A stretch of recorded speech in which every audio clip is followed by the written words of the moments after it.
గాంధీ గనక ఉండినట్లయితే మనం స్వాతంత్రాన్ని సాధించగలం, లేదా సుభాష్ చంద్రబోస్ ఉండినట్లయితే మనం స్వాతంత్రం సాధించగలం,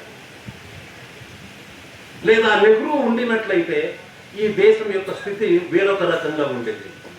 ఈ విధంగా వ్యక్తులకు సంబంధించినటువంటి సమర్థతలు, మంచి చెడ్డలు, గుణగణాలపైన ఆధారపడి సమాజం యొక్క భవిష్యత్తు ఉంటుంది అనేటువంటి ఆలోచననే ఈ బూర్జువా లేదా అంతకుమున్నటువంటి ఫ్యూడల్ శక్తులు మనకు అందించినటువంటి జ్ఞానం. దానిని బద్దలు కొడుతూ కమ్యూనిస్టు పార్టీ మొట్టమొదటిసారి శాస్త్రబద్ధమైనటువంటి సామాజిక చైతన్యం, వర్గ చైతన్య రూపంలో గనక మనం సాధించగలిగినట్లయితే ఈ సమాజంలో ఉన్నటువంటి సకల సమస్యలకు మూలాలు గ్రహించి వాటిని పరిష్కరించేందుకు అవసరమైనటువంటి చైతన్యాన్ని, ఒక చైతన్యయుతమైనటువంటి నిర్మాణయుతమైనటువంటి శక్తిగా పీడిత వర్గాల్ని మనం సమీకరించి సాయుధం చేయగలిగినట్లయితే ఈ సమస్యలకు అవసరమైనటువంటి పరిష్కారాన్ని విప్లవ మార్గంలో సాధించగలము అనేటువంటి చైతన్యాన్ని ఇచ్చినటువంటి ఏకైక పార్టీ కమ్యూనిస్టు పార్టీ. అలాంటి మహత్తర పార్టీ యొక్క చారిత్రక పాత్రను మన దేశంలో ప్రారంభమయ్యే సమయానికి అది ప్రపంచానికి ఏం సాధించిందో రుజువు చేయగలిగింది. అలాంటి పార్టీ యొక్క చరిత్రను ఏంటంటే మనం ఈరోజు తెలుసుకోబోతున్నాం. ఈ 100 ఏళ్ల గమనంలో మనం ఎన్నైనా వైఫల్యాన్ని పొంది ఉండని, అయితే ఆ వైఫల్యాల మరుగున మనం సాధించినటువంటి విజయాలు అవి కేవలం కార్మిక వర్గానికే కాదు, ఈ దేశంలో ఉన్నటువంటి సకల వర్గాలు కూడా ఆ విజయాల ఫలితాన్ని ఈరోజు అనుభవిస్తూ ఉన్నాయి. ఈరోజు పాలక వర్గంలో ఉండి విర్రవీగుతూ ఉన్నటువంటి వర్గాలు కూడా కేవలం ఈ దేశంలో కొనసాగినటువంటి కమ్యూనిస్టు ఉద్యమం యొక్క ఫలితంగా వారు ఈరోజు ఈ విజయాన్ని సాధించగలిగినారని, ఆ స్థాయికి వాళ్ళు నెట్టబడినారని చరిత్రను గనక వాస్తవికంగా ఉన్నదాన్ని ఉన్నట్లుగా వాళ్ళు అంచనా వేయగలిగితే అర్థం చేసుకోగలుగుతారు. మరి ఈ చరిత్ర ఎప్పుడు ప్రారంభమైంది, దీని నేపథ్యం ఏమి అనేటువంటిది నాకు నిర్వాహకులు ఇచ్చినటువంటి విషయం.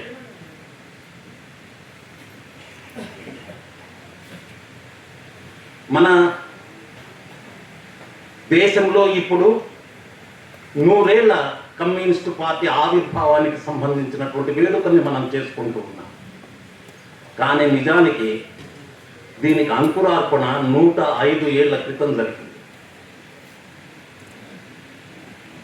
కాన్పూర్లో కాదు, మన భారతదేశంలో కూడా కాదు, రష్యాలో జరిగింది. అది తాష్కెంట్లో. అది అంతర్జాతీయ కమ్యూనిస్టు ఉద్యమం యొక్క మార్గదర్శకత్వం క్రింద భారతదేశ కమ్యూనిస్టు ఉద్యమ చరిత్ర, దానికి అవసరమైనటువంటి పునాది నిజానికి ఏంటంటే అంతర్జాతీయ కమ్యూనిస్టు ఉద్యమానికి సంబంధించినటువంటి ఒక మహానాయకుడైనటువంటి లెనిన్ ఆధ్వర్యంలో ఆయన నెలకొల్పినటువంటి థర్డ్ ఇంటర్నేషనల్ యొక్క మార్గదర్శకత్వం క్రింద దానికి అవసరమైనటువంటి పునాదులు వేసేటువంటి కృషి 1920లో ప్రారంభమైంది. అయితే దానికి సంబంధించినటువంటి నేపథ్యం మాత్రం అది మన దేశానికి సంబంధించినటువంటి వర్గ సంబంధాలు కొనసాగుతూ వచ్చినటువంటి వర్గ వైరుధ్యాల నుండి ఉత్పన్నమైనటువంటిది. ప్రధానంగా 20వ శతాబ్దము ఆరంభం నుండి ఈ దేశంలో కొనసాగినటువంటి ఆధునిక వర్గ పోరాటాలు అవి మన కమ్యూనిస్టు ఉద్యమ ఆవిర్భావానికి, కమ్యూనిస్టు పార్టీ యొక్క పుట్టుకకు కారణం. మనకందరికీ తెలుసు, 20వ శతాబ్దం ఆరంభం నాటికి ఈ దేశం ఒక వలస దేశం. 17వ శతాబ్దం ఆరంభంలో వచ్చినటువంటి బ్రిటిష్, అంతకుముందే వచ్చినటువంటి పోర్చుగీస్, డచ్, ఆ తర్వాత వచ్చినటువంటి ఫ్రెంచ్, ఈ విదేశీ కంపెనీలు క్రమక్రమంగా ఈ దేశంలో ఒక రాజ్య అధికార శక్తులుగా రంగం మీదకి రావడం అనేది జరిగింది. ఈ విదేశీ శక్తులన్నింటిలో కూడా అగ్రగణ్యుడు, అగ్రగామి బ్రిటిష్ సామ్రాజ్యవాదం.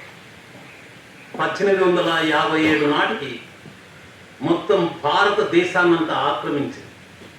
భారతదేశంలో ఉండేటువంటి స్వతంత్ర రాజులంతా తన సామంత ప్రభువులుగా చేసుకొని సగ భాగాన్ని తన ప్రత్యక్ష పాలన క్రిందకు, మిగిలిన సగ భాగాన్ని 563 సంస్థానాల రాజుల యొక్క సామంత ప్రభువుల యొక్క పాలన క్రిందకు ఉంచి తన వర్గ ప్రయోజనాలకు అనుగుణ్యంగా ఈ దేశంలో అవసరమైనటువంటి సామాజిక, ఆర్థిక, రాజకీయ మార్పులకు నాంది పలికినాడు బ్రిటిష్ పాలకుడు. బ్రిటిష్ పాలకుడు గతంలో మన దేశానికి ఇతర దేశాల నుంచి వచ్చి ఈ దేశాన్ని పాలించినటువంటి పాలకులు లాంటి వారు కాదు. ఇంతకుముందు మన దేశాన్ని ఆక్రమించినటువంటి వారు అందరూ కూడా ఫ్యూడల్ వర్గానికి చెందినటువంటి వాడు, రాచరిక వర్గానికి సంబంధించినటువంటి వాడు. ఈ దేశ రాచరిక వర్గం దాని యొక్క వర్గ ప్రయోజనాలు ఎలాంటివో విదేశీ దురాక్రమణదారులని ఎవరైతే ఈరోజు చరిత్ర ఒక ముద్ర వేస్తూ ఉందో వారందరూ కూడా ఫ్యూడల్ యుగానికి చెందినటువంటి వారు.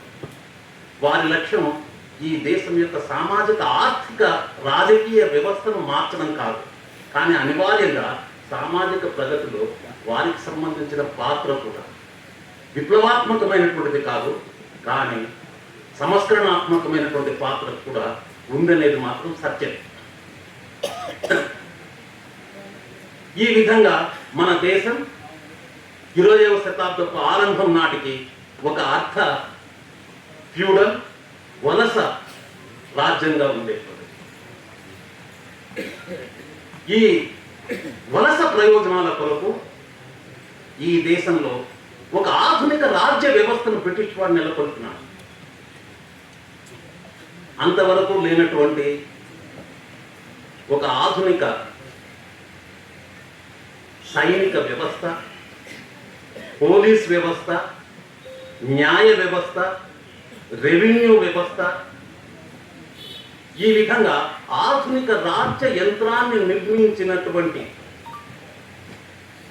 కీర్తి ఎవరికైనా దక్కుతుందంటే అది బ్రిటిష్ వలస పాలకులు.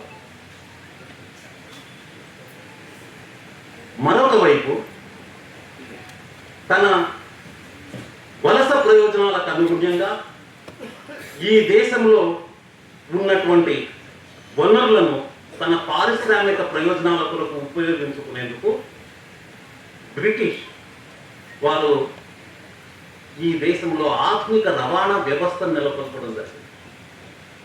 రోడ్లు, రవాణా సౌకర్యాలు, రైల్వేలు, తపాలా వ్యవస్థ, టెలిగ్రాఫ్, ఒక ఆధునిక రవాణా వ్యవస్థను ఈ దేశంలో ముడి సరుకుల ఎగుమతి కొరకు, పారిశ్రామిక సరుకుల దిగుమతి కొరకు ఇది చేయగలిగింది. మరొక వైపు ఈ దేశంలో ఫ్యూడల్ వ్యవసాయ విధానాన్ని రద్దలు చేస్తూ రైతువారి వ్యవసాయ వ్యవస్థను, మరొక వైపు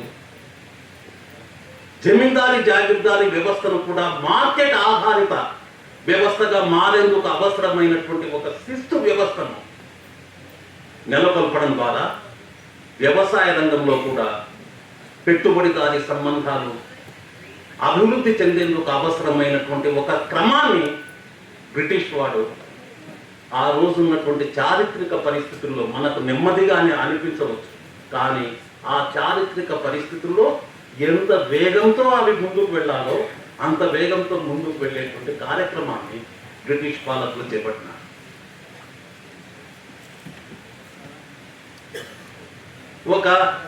చాలా మంది ఏమంటూ ఉంటారంటే, ఈ దేశంలో వక్రీకరింపబడినటువంటి ఒక పెట్టుబడిదారీ విధానం బయలుదేరింది అని. దాని సహజ అభివృద్ధి క్రమాన్ని కనుక వదిలివేసి ఉండినట్లయితే ఈ దేశంలో ఈ పెట్టుబడిదారీ పారిశ్రామిక వ్యవస్థ అభివృద్ధి చెందేందుకు మరో 100 సంవత్సరాలు పట్టి ఉండేది. చారిత్రకంగా బ్రిటిష్ వాడు ఒక విప్లవకరమైనటువంటి పాత్రను ఈ దేశంలో నిర్వహించడం అనేది జరిగింది. మార్క్స్ అదే విషయాన్ని చెప్పినాడు. దాని ప్రాధాన్యతను మనం మర్చిపోకూడదు.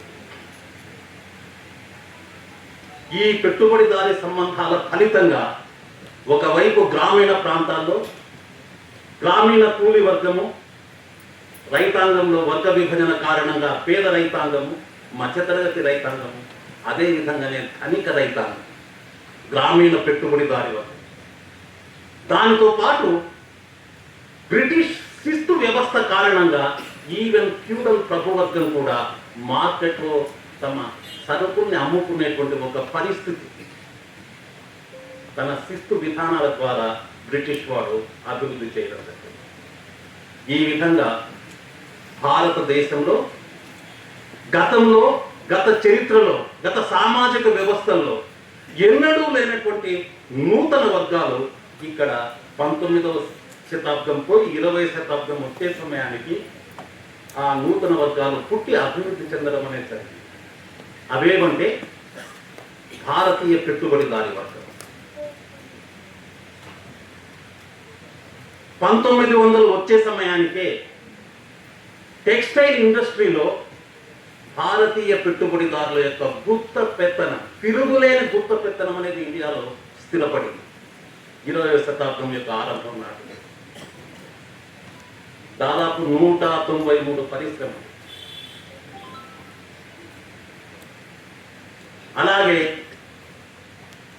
వివిధ రూపాల్లో ఇతర నగరాల్లో కూడా భారతీయ పెట్టుబడి వివిధ పారిశ్రామిక రంగాల్లో ప్రవేశించి పారిశ్రామిక రంగంలో తనదైనటువంటి చొరవతో అవసరమైనటువంటి పెట్టుబడి సమీకరణకు అది వనరులను సేకరిస్తూ బ్రిటిష్ పెట్టుబడిని నెట్టివేసేటువంటి పద్ధతిలో ముందుకు ఉరుకులు వేస్తూ ఉన్నటువంటి పరిస్థితి. కారణం ఏమంటే అది అప్పటికే రాజకీయంగా కాంగ్రెస్ పార్టీని 1885 నాటికి అది స్థాపించడం అనేది జరిగింది. రాజకీయ పార్టీలను ఫ్యూడల్ వర్గాలు పెట్టవు, లేదా బానిస వ్యవస్థలో రాజకీయ పార్టీలు ఉండవు. ఏ రాజు కూడా ఒక రాజకీయ పార్టీని పెట్టలే. చార్లెస్ రాజు ఒక రాజకీయ పార్టీని పెట్టలే. ఫ్యూడల్ వ్యతిరేక బూర్జువా ప్రజాతంత్ర విప్లవాల కాలంలోనే రాజకీయ పార్టీలను రంగం మీదకి తీసుకొని రావడం అనేది జరిగింది. బూర్జువా రాజకీయ పార్టీల ఆవిర్భావం అనేటువంటిది బూర్జువా వ్యవస్థకు సంబంధించినటువంటి రాజకీయ వ్యవస్థకు సంబంధించినటువంటి బీజ రూపం, అంకురార్పణ. దాన్ని 1885లో ఇండియా పెట్టుబడిదారీ వర్గం, మధ్యతరగతి వర్గాల యొక్క చొరవతో దాన్ని నిర్మించడం అనేది జరిగింది. రష్యాలో రష్యన్ పెట్టుబడిదారీ వర్గం 1906లో క్యాడెట్ పార్టీని నెలకొల్పింది. బహుశా 1905 లేదా 6 కాన్స్టిట్యూషనల్ డెమోక్రటిక్ పార్టీ. మన దేశానికంటే 20 సంవత్సరాల ఆలస్యంగా రష్యన్ పెట్టుబడిదారీ వర్గం తన పార్టీని నిర్మించుకోగలిగింది. దీన్ని బట్టి రాజకీయంగా రష్యన్ పెట్టుబడిదారీ వర్గం 20 సంవత్సరాలు వెనుక ఉండింది అనేటువంటి సత్యాన్ని మనం గుర్తుంచుకోవాలి. దాని అర్థం 20 సంవత్సరాలు ఇండియా పెట్టుబడిదారీ వర్గం రష్యన్ పెట్టుబడిదారీ వర్గం కంటే ముందు ఉంది. రాజకీయంగా దానికంటే చైతన్యవంతమైనటువంటి స్థితిలో ఉండింది. అంతేకాదు రష్యన్ పెట్టుబడిదారీ వర్గం జారిజానికి వ్యతిరేకంగా ఒక దేశవ్యాప్తమైనటువంటి ఫ్యూడల్ వ్యతిరేక ఉద్యమాన్ని అదేమీ నిర్మించలేదు. కానీ ఇండియా పెట్టుబడిదారీ మధ్యతరగతి వర్గాలు ఒక దేశవ్యాప్తమైనటువంటి బ్రిటిష్ వ్యతిరేక జాతీయోద్యమాన్ని అవి నిర్మించేందుకు అవసరమైనటువంటి ఒక నిర్మాణయుక్తమైనటువంటి ప్రణాళికాబద్ధమైనటువంటి కార్యక్రమంతో పాటు అలాంటి సంస్థల్ని కూడా దేశవ్యాప్తంగా అవి నిర్మించుకోగలిగినాయి. దానికి సంబంధించి 1905లో బెంగాల్ విభజన అవసరమైనటువంటి పరిస్థితుల్ని కాంగ్రెస్ పార్టీ కల్పించింది. బ్రిటిష్ వాడు ఏ లక్ష్యంతో అయితే జాతీయోద్యమాన్ని దానికి ప్రతిబంధకాలు సృష్టించాలనుకున్నాడో దానికి భిన్నమైనటువంటి ఫలితాలు బెంగాల్ విభజన ద్వారా వచ్చినాయి. తద్వారా బెంగాల్ విభజన దేశవ్యాప్తమైనటువంటి జాతీయ చైతన్యాన్ని రగులుకొల్పేటువంటి ఒక పరిస్థితిని కల్పించింది. దీనితో కాంగ్రెస్ పార్టీ ఒక దేశవ్యాప్తమైనటువంటి పార్టీగా ప్రజల ముందుకు రాగలిగింది. అప్పటి గాంధీ లేడు, లాల్ పాల్, సురేంద్రనాథ్ బెనర్జీ ఇలాంటి వాళ్ళు ఉండింది, సిఆర్ దాస్, మోతీలాల్ నెహ్రూ ఇలాంటి వాళ్ళు ఉండేది. తిలక్ అప్పటికే ఒక బలమైనటువంటి రాజకీయ శక్తిగా ఈ దేశంలో ఎదిగినాడు.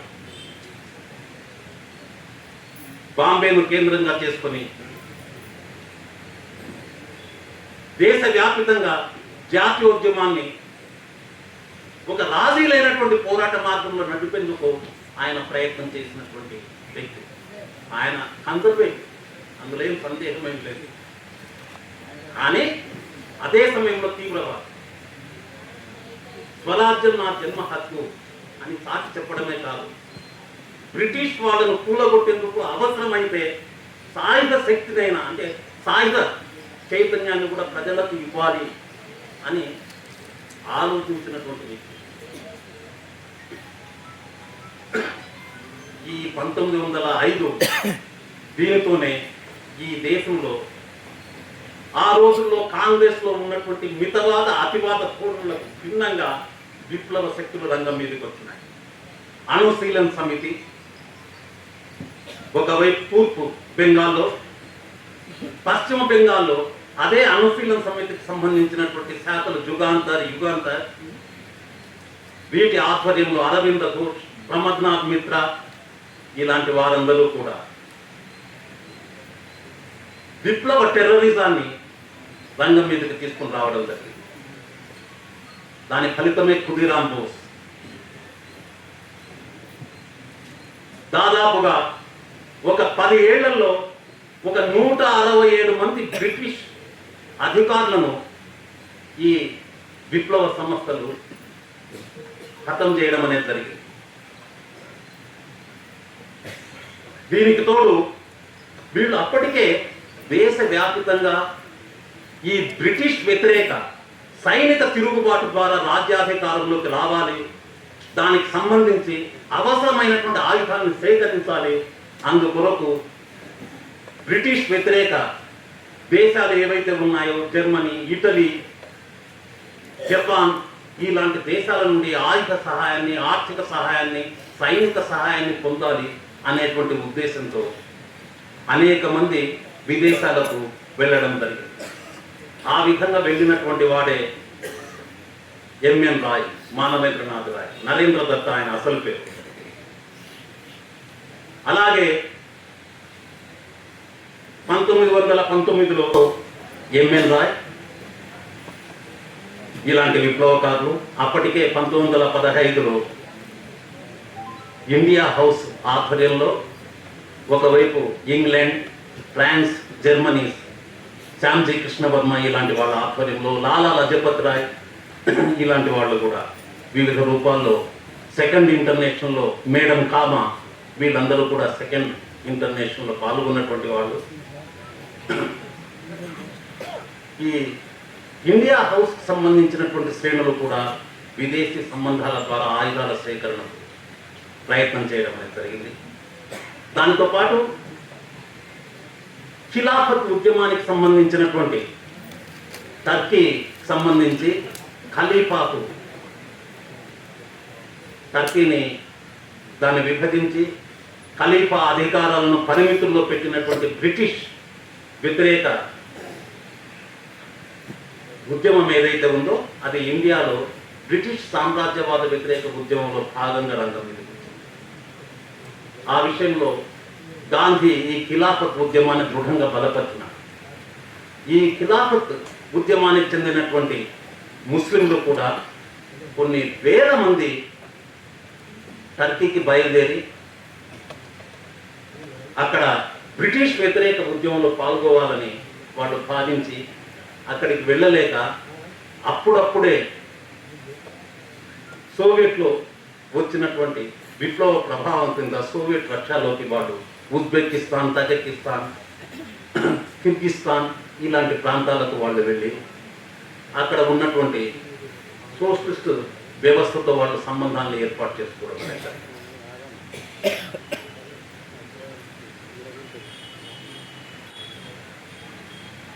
ఆ తర్వాత గదర్ పార్టీ ఇది 1913-14లో అమెరికాలో శాన్ ఫ్రాన్సిస్కోలో ఏర్పడినట్టు, ముఖ్యంగా సిక్కుల ఆధ్వర్యంలో ఏర్పడినట్టు. దీనికి చాలా గొప్ప చరిత్ర ఉంది. కర్తార్ సెరఫాన్ అని ఎవరైతే భగత్ సింగ్కు ఆదర్శమైనటువంటి విప్లవకారుడో ఆ కర్తార్ సెరఫకు సంబంధించినటువంటి సంస్థ గదర్ పార్టీ. ఇది దేశ ప్రజలకు ఇచ్చినటువంటి పిలుపు ఏంటంటే మన దీక్ష బ్రిటిష్ సామ్రాజ్య అధికార పతనం. దానికి ఇచ్చేటువంటి విల ఏంటంటే మరణం, సావు.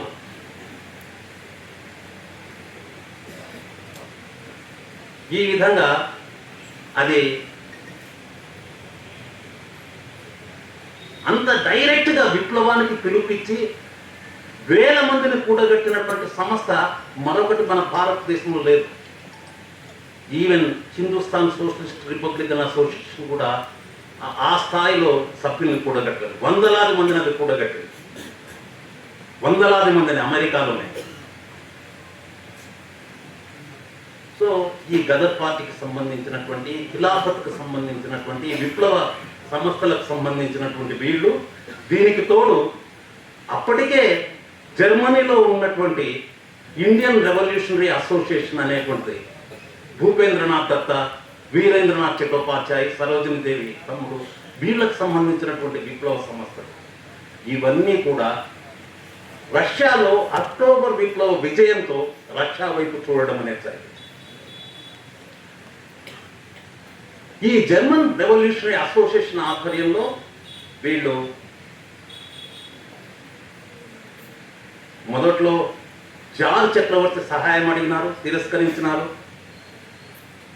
ఆఫ్ఘాన్ ప్రభుత్వం యొక్క సహాయం అడిగినారు, తిరస్కరించినారు.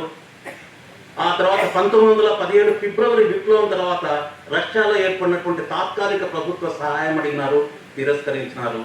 కానీ రష్యాలో అక్టోబర్ విప్లవం తదుపరి అధికారంలోకి వచ్చినటువంటి సోవియట్ యూనియన్, దానికి సంబంధించినటువంటి విదేశాంగ విధానం ఏదైతే జాతులకు సంబంధించి స్వయం ప్రతిపత్తి,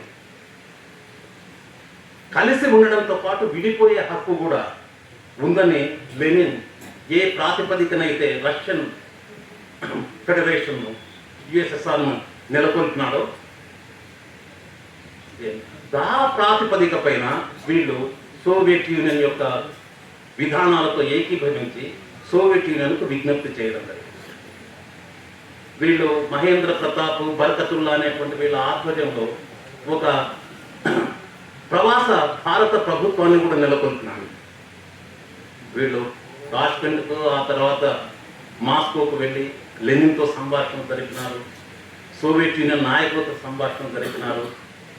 సరిగ్గా అదే సమయంలోనే ఇండియాలో కూడా సోవియట్ యూనియన్ విజయం, అంటే సోషలిస్ట్ విప్లవం యొక్క విజయం స్థిరపడిన తర్వాత వివిధ రూపాల్లో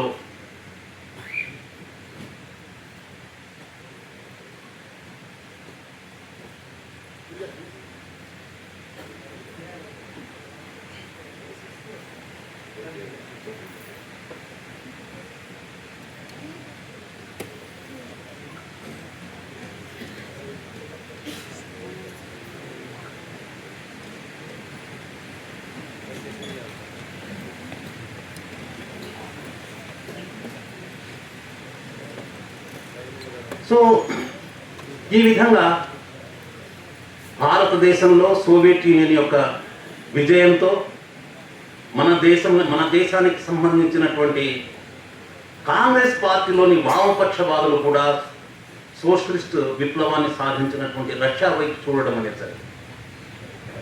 అలాంటి వాళ్ళల్లో ముఖ్యులు సింగారవేలు చెట్టియార్ మద్రాస్, ఎస్ఏ డాంగే బాంబే, ముజఫర్ అహ్మద్ బెంగాల్, ఇలాంటి వాళ్ళంతా ఉన్నారు. వీళ్ళందరూ దానితో పాటు అప్పటికే మన దేశంలో లాలా హరిదయాల్ అనేటువంటి వారు, తర్వాత పిండేన్ అని మరొకరు మార్క్స్ జీవిత చరిత్ర పైన వాళ్ళు కొన్ని వ్యాసాలు, వాళ్ళ చరిత్రను కూడా ప్రకటించడం అనేది జరిగింది. అయితే చాలా కొద్ది మందికి మాత్రమే అభిప్రాయాలు తెలుసు. కానీ అక్టోబర్ విప్లవ విజయంతో మన దేశానికి సంబంధించినటువంటి జాతీయోద్యమానికి సంబంధించినటువంటి వామపక్షవాదులు అందరూ కూడా ఆ ప్రభావానికి గురి కావడం అనేది జరిగింది. వాళ్ళలో చాలామంది, ఈవెన్ తిలక్తో సహా కూడా అందరూ కూడా రష్యాలో వలె ఈ దేశంలో కూడా ప్రజలకు సంబంధించినటువంటి ప్రజాస్వామ్య హక్కులకు ఒక గ్యారంటీ ఏంటంటే ప్రధానమైనటువంటి ఉత్పత్తి సాధనాలపైన ప్రభుత్వ యాజమాన్యం ఉన్నప్పుడే సాధ్యమవుతుంది అని ప్రకటించేంత స్థాయి కూడా వెళ్ళడం అనేది జరిగింది. చాలా మంది ఈవెన్ గాంధీని ప్రశ్నించినారు కూడా. మనం కూడా సోవియట్ యూనియన్లో మాదిరి అలాంటి వ్యవస్థ కొరకు మనం పోరాడితే బాగుంటుంది అని. ఉదాహరణకు సింగారవేలు చెట్టియార్ కాంగ్రెస్, ఆయన గాంధీని ప్రశ్నించినారు కూడా. సరే, ఏమైతేనేమి ఈ ప్రాసెస్లో 1919లో లెనిన్ 18లో థర్డ్ ఇంటర్నేషనల్ నెలకొల్పడం జరిగింది, మూడవ ఇంటర్నేషనల్. ఈ మూడవ ఇంటర్నేషనల్ ప్రపంచవ్యాప్తంగా కమ్యూనిస్టు విప్లవ క్రమాన్ని వేగవంతం చేసేందుకు అన్ని దేశాల్లో కూడా కమ్యూనిస్టు పార్టీల యొక్క నిర్మాణానికి తోడ్పడాలి, ఆ ప్రాసెస్ను మనం వేగవంతం చేయాలి అనేటువంటి నిర్ణయానికి వచ్చింది. మన ఇండియాకు సంబంధించినంత వరకు ఒకవైపు ఇండియాకు సంబంధించినటువంటి విప్లవకారులు ఎవరైతే సోవియట్ యూనియన్తో సంబంధాల్లోకి రావాలని అనుకున్నారో వాళ్ళతో సంబంధాల్లోకి వెళుతూనే మరొక వైపు మార్క్సిస్ట్ చైతన్యంతో ఆలోచించగలిగి ఇండియా సమస్యలకు సంబంధించినంత వరకు ఒక కమ్యూనిస్టు పరిష్కార మార్గం వైపుగా విప్లవ శక్తుల్ని సమీకరించగలిగినటువంటి నాయకులు ఎవరా అనేటువంటి అన్వేషణలో పడడం జరిగింది. అలాంటి స్థితిలో ఎంఎన్ రాయ్ వాళ్ళ దృష్టిలోకి వచ్చినారు. ఎంఎన్ రాయ్ అనుశీలన సమితి సభ్యుడు.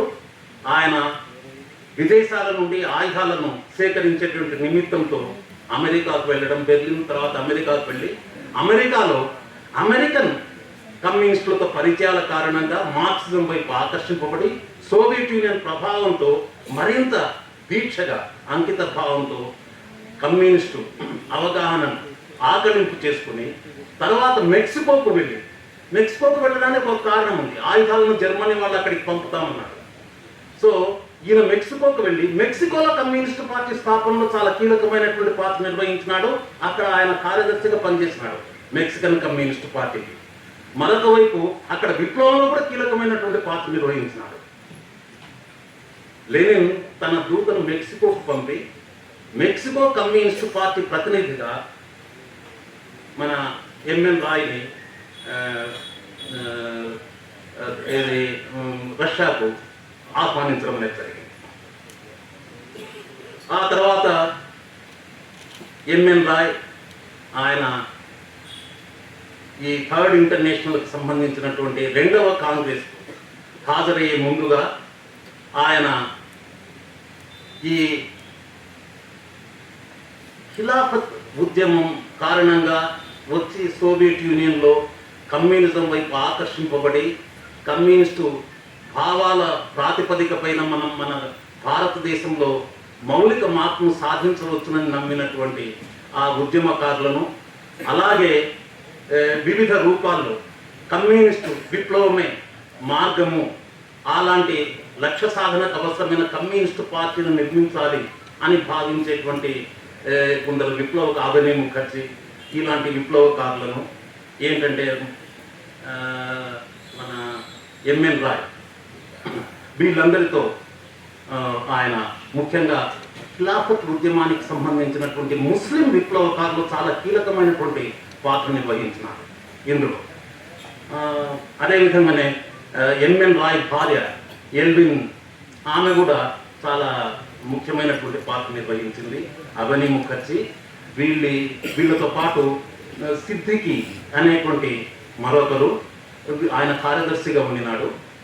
వీళ్ళ యొక్క ఆధ్వర్యంలో 1920 అక్టోబర్ బహుశా 17వ తేదీ అనుకుంటా వీళ్ళు తాష్కెంట్లో ఒక కమ్యూనిస్టు పార్టీని ఏర్పాటు చేసినట్లుగా ప్రకటించారు.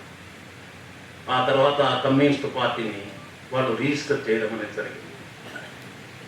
1920లో ఈ కమ్యూనిస్టు పార్టీకి సంబంధించినంత వరకు దాని భారతదేశంలో కార్యకలాపాలను వ్యాప్తి చేసేందుకు ఎంఎన్ రాయ్ ఆధ్వర్యంలో డాంగే, ముజఫర్ అహ్మద్, చెట్టియార్, తర్వాత ఇతర అనేక కాంగ్రెస్కు సంబంధించినటువంటి వామపక్షవాదుల్ని, ఎంఎన్ రాయ్కి సంబంధించినటువంటి పూర్వ విప్లవవాదుల్ని వీళ్ళందరినీ ఆయన తన సంబంధాలకు తీసుకుని వచ్చి సంప్రదింపుల ద్వారా వాళ్ళందరినీ సమీకరించేటువంటి ప్రయత్నం అనేది చేయడం జరిగింది. ఈ ప్రయత్నాలు కొనసాగే సమయంలోనే రష్యాలో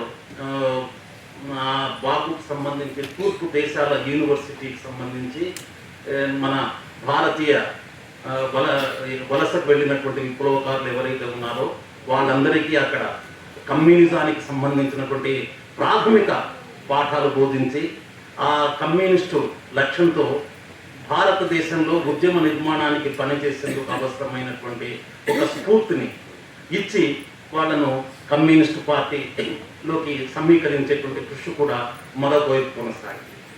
ఆ విధంగా సమీకరింపబడినటువంటి వాళ్ళనే 1921-22లలో ఆయన ఇండియాకు పంపడం జరిగింది. అయితే ఆ విధంగా వచ్చినటువంటి వాళ్ళు మార్గ మధ్యంలోనే పెషావర్లోనే వాళ్ళు చేరిన కొద్ది కాలానికి అలాంటి వాళ్ళందరినీ బ్రిటిష్ ప్రభుత్వం నిర్బంధంలోకి తీసుకోవడం జరిగింది. దాదాపు 5 కేసులు వాళ్ళపైన మోపడం జరిగింది. 22 నుంచి 23 వరకు కనీసం ఒక 14 మందిని వివిధ రూపాల్లో చాలా కఠినమైనటువంటి కారాగార శిక్షలు విధించడం అనేది జరిగింది. ఆ విధంగా మొగ్గలోనే తుంచి వేసేటువంటి వైఖరిని బ్రిటిష్ సామ్రాజ్యవాదులు ఈ కమ్యూనిస్టు భావజాల వ్యాప్తిని అరికట్టడానికి సంబంధించి వాళ్ళు కృషి చేశారు. ఆ తర్వాత ఇక్కడ మన డాంగే ఆధ్వర్యంలో సోషలిస్ట్ పత్రిక, అదేవిధంగానే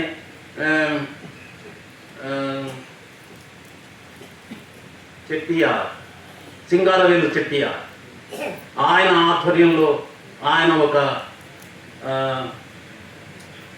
పెజెంట్స్ అండ్ వర్కర్స్ పార్టీ, అంటే ఇంగ్లీష్లో కాదు, ఆ పేరు హిందీలో ఏదో పెట్టినాడు ఆయన ఒక పార్టీని ఆయన స్థాపించి దానికి సంబంధించి ఆయన ఒక పత్రికను పెట్టి ఆ పత్రిక ద్వారా కమ్యూనిస్టు భావాన్ని వ్యాప్తి చేయడం జరిగింది. ముజఫర్ అహ్మద్ కూడా కాజీ నజ్రుల్ ఇస్లాం మనకందరికి తెలుసు, చాలా గొప్ప విప్లవకవి. బహుశా మన భారతదేశ స్వాతంత్రోద్యమ చరిత్రలో మనకు శ్రీశ్రీ ఎలానో ఆయన ఆ బెంగాల్ రాజ్యానికి సంబంధించి అలాంటి ఒక విప్లవ కవి. ఆయన ఆధ్వర్యంలో ఒక పత్రిక, ఆ తర్వాత అక్కడ ఒక పార్టీని నిర్మించేటువంటి ప్రయత్నం జరిగింది. పెజెంట్స్ అండ్ వర్కర్స్ పార్టీ రూపంలోనే ఒక దాన్ని వాళ్ళు నిర్మించేటువంటి ప్రయత్నం చేసినారు. ఈ ప్రయత్నాలన్నిటి క్రమంలో మన దేశంలో కమ్యూనిస్టుల కంటే ముందు భాగాన మన కాంగ్రెస్ పార్టీకి సంబంధించినటువంటి బూర్జువా శక్తులే ట్రేడ్ యూనియన్ ఉద్యమంలోకి అడుగుపెట్టినాయి. ఒకవైపు మధ్యతరగతులు, మరొక వైపు బూర్జువా శక్తులు. వీళ్ళు ఈ దేశంలో స్వాతంత్ర ఉద్యమ క్రమాన్ని వేగవంతం చేసేందుకు, శక్తివంతం చేసేందుకు కొరకు కార్మిక వర్గం లేకుండా సాధ్యం కాదు అనేటువంటి నిర్ధారణకు వచ్చి వాళ్ళు వివిధ రూపాల్లో ట్రేడ్ యూనియన్ కార్యక్రమాన్ని 1918 నుంచి మొదలుపెట్టినారు. మొట్టమొదట వాడియా, ఆ తర్వాత చెట్టియా. 1923లో మద్రాసులో ఆయన తన పార్టీని పెట్టినప్పుడు మేడేను నిర్వహించి ఎర్ర జెండాను ఎగరవేసి ఆయన మద్రాసులో అనేక కార్మిక సంఘాల స్థాపనకు, ఉద్యమాలు, స్ట్రైక్లు వీటన్నిటి నిర్మించేందుకు పూనుకోవడం జరిగింది.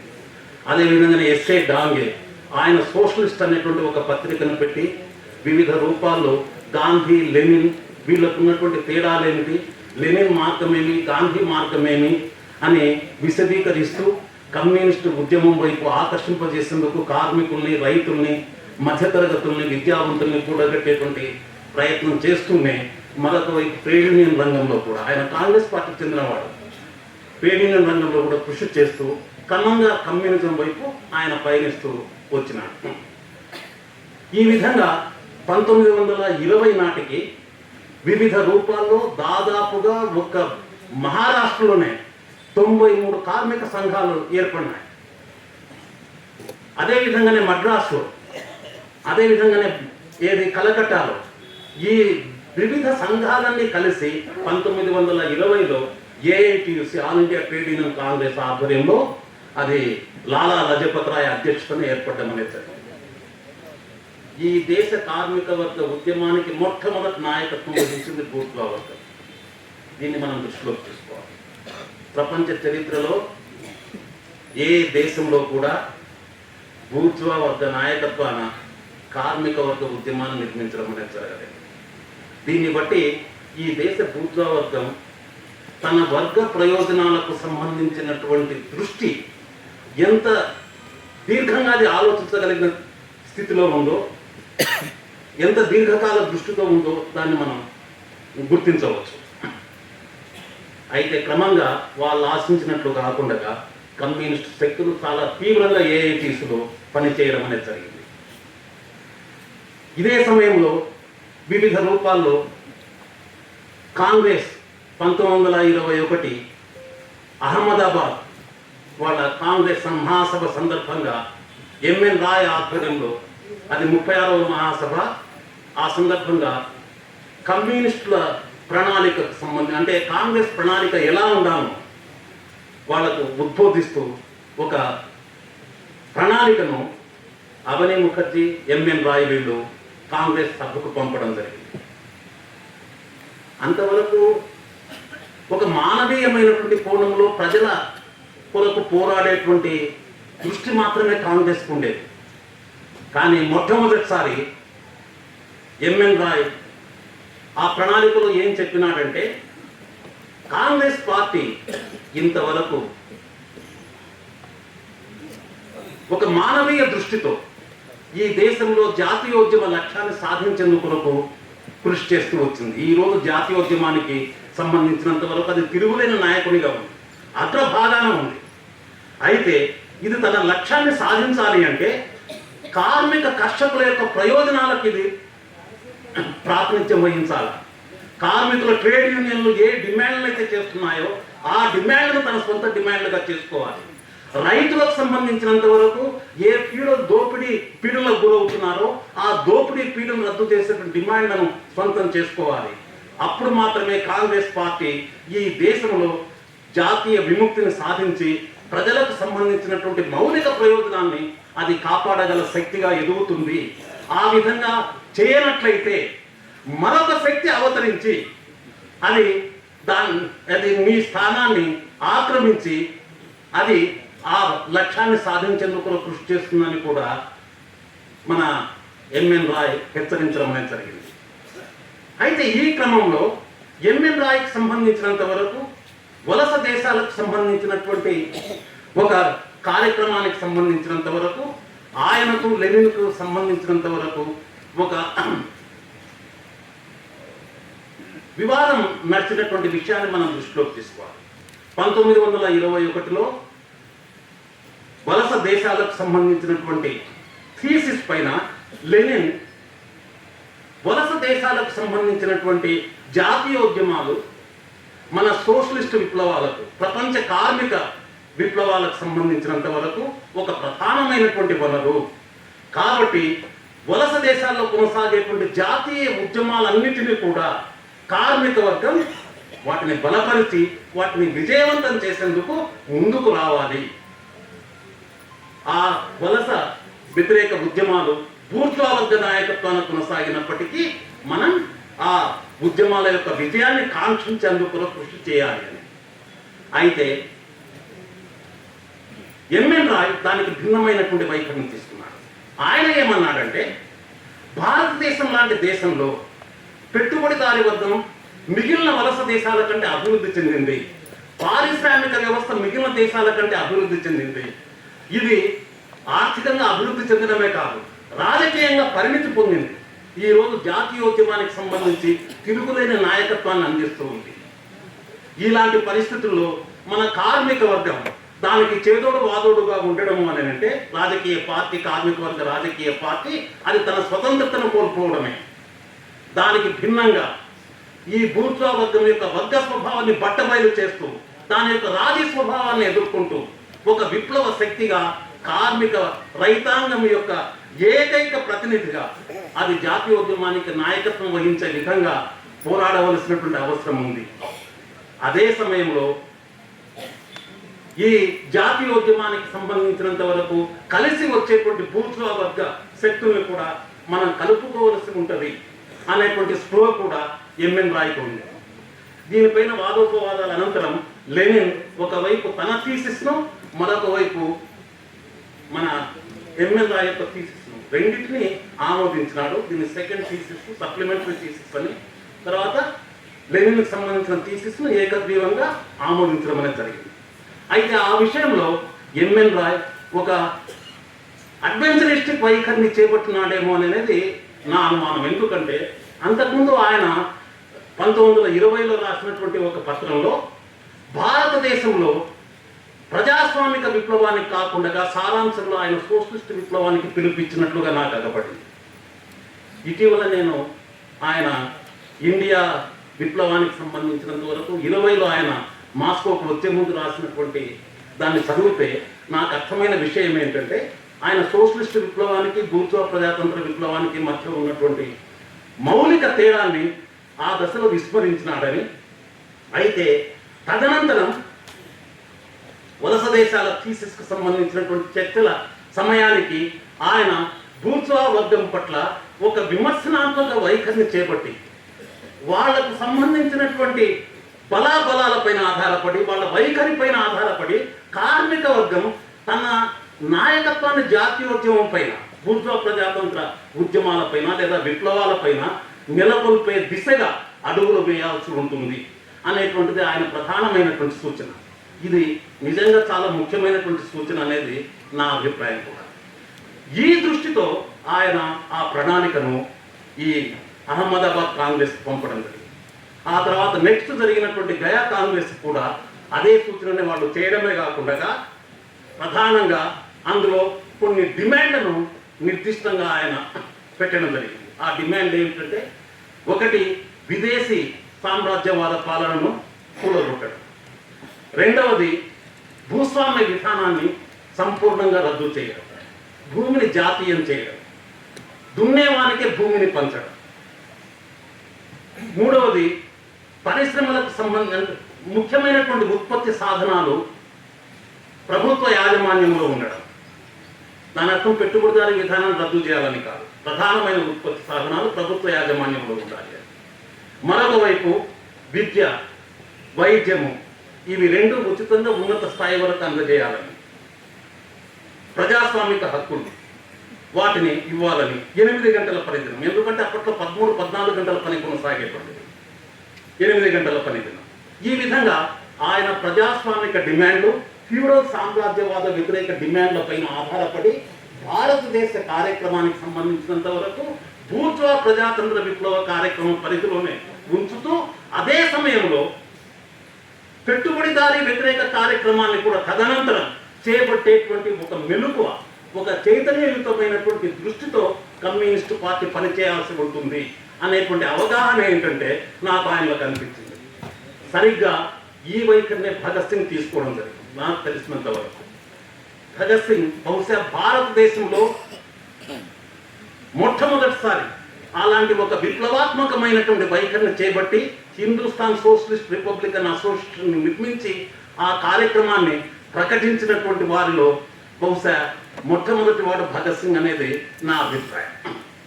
సరే, ఏమైతేనేమి దీని అనంతరం వివిధ రూపాల్లో ఒకవైపు గ్రామీణ ప్రాంతాల్లో రైతు సంఘాలకు సంబంధించినటువంటి సమీకరణ, మరొక వైపు విద్యార్థుల సమీకరణ, ఇంకొక వైపు ఉద్యోగుల సమీకరణ, వీటన్నిటిని కొనసాగించడంలో కమ్యూనిస్టులు వివిధ రూపాల్లో కాంగ్రెస్ పార్టీలో ఉంటూ అనేక రూపాల్లో పనిచేయడం అనేది జరిగింది. సరిగ్గా ఈ సమయంలోనే 2024లో కాన్పూర్ కుట్ర కేసు. ఈ కాన్పూర్ కుట్ర కేసు యొక్క లక్ష్యం ఏంటంటే మొత్తం కమ్యూనిస్టు భావజాల వ్యాప్తిని అరికట్టడం. ఈ కాన్పూర్ కుట్ర కేసులో ముఖ్యమైన నాయకులందరూ వాళ్ళు ఈ కేసులో చివరకు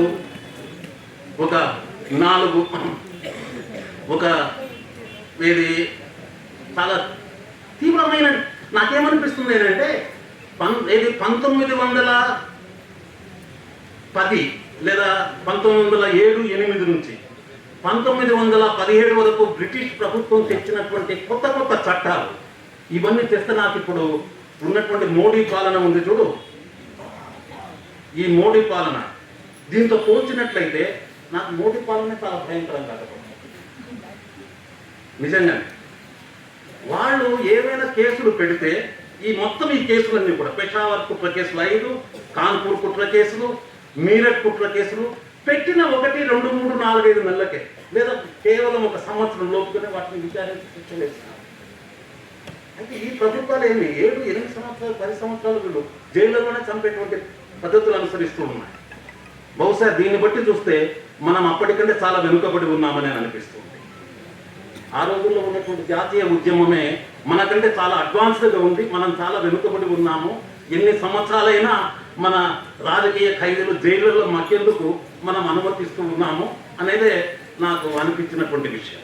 సరే, ఏమైతేనేమి ఈ కాన్పూర్ కుట్ర కేసు తదనంతరం సత్యభర్త కాన్పూర్లో ఆయన ఒక భారతీయ కమ్యూనిస్టు పార్టీని దాన్ని స్థాపించి ఆ పార్టీ ఆధ్వర్యంలో ఒక దేశవ్యాప్త మహాసభకు ఆయన పిలుపు ఇవ్వడం జరిగింది. ఆ పిలుపుకు సంబంధించి ఆయన నాయకత్వంలో ఏర్పడబోయేటువంటి పార్టీ యొక్క రూపురేఖలు, వాటి యొక్క స్వరూప స్వభావాల్ని గుర్తించి దానివల్ల ఏర్పడబోయేటువంటి ప్రమాదాన్ని నివారించేటువంటి లక్ష్యంతో మొత్తం దేశంలో ఉన్నటువంటి గ్రూపులన్నీ కూడా కాన్పూర్ కాన్ఫరెన్స్లో అవి సమీకృతమై ఆ కాన్పూర్ కాన్ఫరెన్స్కి సంబంధించినటువంటి సందర్భంలోనే మొట్టమొదటిసారి మన భారతదేశంలో ఒక కేంద్ర కమిటీని ఘాటే నాయకత్వంలో ఒక కేంద్ర కమిటీని చేయడము, ఒక నిబంధనల్ని తాత్కాలికంగా ఆమోదించడము జరిగింది. పార్టీ కార్యక్రమానికి సంబంధించినంత వరకు కూడా ఒక బూర్జువా ప్రజాతంత్ర విప్లవ కార్యక్రమాన్ని చేయడం అనేది జరిగింది. అయితే దానికి సంబంధించినంత వరకు అప్పటికి థర్డ్ ఇంటర్నేషనల్ దాన్ని నేను గుర్తించలేదు. 1925లో మన భారతదేశంలో కాన్పూర్ మహాసభలో ఈ పార్టీ ఏర్పడి ఒక ఖచ్చితమైనటువంటి కేంద్ర కమిటీ, ఒక స్థిరమైనటువంటి కేంద్ర కమిటీ, ఒక నిబంధనావళి, ఒక కార్యక్రమానికి సంబంధించినటువంటి ఒక అవగాహన ఇచ్చేటువంటి పత్రము, ఇవన్నీ ఉన్నాయి. కాబట్టి దీన్ని ఏంటంటే మన దేశంలో కమ్యూనిస్టు పార్టీ ఆవిర్భావ దినంగా పరిగణిస్తూ ఉన్నారు. కానీ అదే సమయంలో మన కమ్యూనిస్టు ఉద్యమానికి సంబంధించిన అంకురార్పణ అంతకుముందు 5 ఏళ్ల క్రితం జరిగిందనేది, ఆ 5 ఏళ్ల చరిత్ర అనేటువంటిది కూడా చాలా కీలకమైంది. అందులో ఆ సందర్భంగా కమ్యూనిస్టు పార్టీ యొక్క కార్యక్రమము, దాని యొక్క నిబంధనావళి, వీటన్నిటికీ సంబంధించినటువంటి కొనసాగినటువంటి చరిత్ర ఏదైతే ఉందో ఆ చరిత్రను కూడా మనం విశ్లేషించుకోవాల్సినటువంటి అవసరం ఉంది. ఈ విశ్లేషణ లోపించడం కారణంగానే ఇప్పటికీ మనం కార్యక్రమానికి సంబంధించినటువంటి మౌలిక ప్రశ్నల్ని ఎదుర్కొంటూ ఉన్నాం. కార్యక్రమం అంటే ఏమిటి? ఎవరు మన శత్రువులు, ఎవరు మన మిత్రులు? నిజమైన శత్రువులకు వ్యతిరేకంగా నిజమైన మిత్రుల్ని కూడగట్టుకుని మనం పోరాడకపోతే విప్లవం అసంభవం అని మావో చెప్పినాడు, లెనిన్ చెప్పినాడు, మార్క్స్ అదే చెప్పినాడు, ఏంగెల్స్ అదే చెప్పినాడు. కార్యక్రమం అంటే ఏదో కాదు, అదేదో అంత సంక్లిష్టమైంది, కంటికి అగపడినంత ఇదేం కాదు. ఎవరు మన శత్రువులు, ఎవరు మనల్ని పాలిస్తున్నారు? మనం అధికారంలోకి వచ్చేందుకు ఈరోజు అధికారంలో ఎవరున్నారో వాళ్ళని కూలగొట్టాలా? ఆ వర్గం ఏది? ఆ వర్గాన్ని కూలగొట్టేందుకు ఆ వర్గం పీడిస్తున్నటువంటి వర్గాలేవి? ఈ వర్గాన్ని కలుపుకొని ఆ వర్గానికి వ్యతిరేకంగా చేసేటువంటి పోరాటాన్ని సంబంధించిన కార్యక్రమమే మన విప్లవ కార్యక్రమం, మన రాజకీయ కార్యక్రమం. ఇప్పటికీ మనం ఆ సమస్యను ఏంటంటే వాయిదాలోనే ఉంది. దానికి సంబంధించి మనం చాలా లోతుగా మనం ఒక నిర్ధారణకు రాకపోయినట్లయితే ఆలోచించి అధ్యయనం చేసి చర్చించి దెన్ రోగ నిర్ధారణ జరగకపోతే ఎవడైనా వైద్యుడు సరైన చికిత్స చేయగలుగుతాడా? కమ్యూనిస్టు పార్టీ సమాజానికి ఒక రాజకీయ వైద్యుడు. అలాంటి వైద్య జ్ఞానంతో, వైద్య శాస్త్ర జ్ఞానంతో, అంటే విప్లవ శాస్త్ర జ్ఞానంతో మన సమాజానికి పట్టినటువంటి రోగం ఏమిటి, దానికి ఏ చికిత్స అవసరము అనేటువంటి నిర్ధారించుకోవడం ద్వారానే 100 ఏళ్లుగా మన దేశంలో కొనసాగినటువంటి ఈ కమ్యూనిస్టు పార్టీ యొక్క పోరాట చరిత్ర, అందులో అమరులైనటువంటి వేలాది వీరులకు సంబంధించి దానికి పాల్గొన్నటువంటి, దానికి అవసరమైనటువంటి అన్ని వనరులను వివిధ రూపాల్లో సమీకరించినటువంటి లక్షలాది ప్రజల యొక్క శ్రమ, వాళ్ళ యొక్క త్యాగము, వాళ్ళ కృషి, దాన్ని అభిమానించి ప్రేమించినటువంటి కోట్లాది ప్రజల యొక్క సానుభూతి, ప్రేమ, ఇదంతా వృధా కాకుండా మనం నిజంగా వాటి ఫలితాన్ని మనం ఈ సమాజానికి ఇవ్వాలి అని అంటే ఇప్పటికైనా మనం కళ్ళు తెరిచి మన మెదడులో కొంత భాగాన్ని ఖర్చు పెట్టి మన శత్రువులు ఎవరు, మన మిత్రులు ఎవరో మార్క్సిస్టు పరిజ్ఞానం పైన, మన భారతదేశంలో ఉండేటువంటి నిజమైన వర్గ సంబంధాల ప్రాతిపదిక పైన నిర్ధారణకు వచ్చి ఒక సరైన కార్యక్రమాన్ని మనం గనక చేపట్టి ఆ మార్గంలో ముందుకు నడవకపోయినట్లయితే ఈ 100 ఏళ్ల చరిత్రకు మనం అన్యాయం చేసినటువంటి వారిని అవుతాం.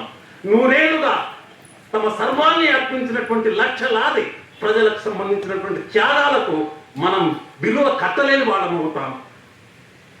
అది నిష్ఫలం కాకుండా మనం ముందుకు సాగాలని నేను కోరుకుంటూ ముగిస్తున్నాను.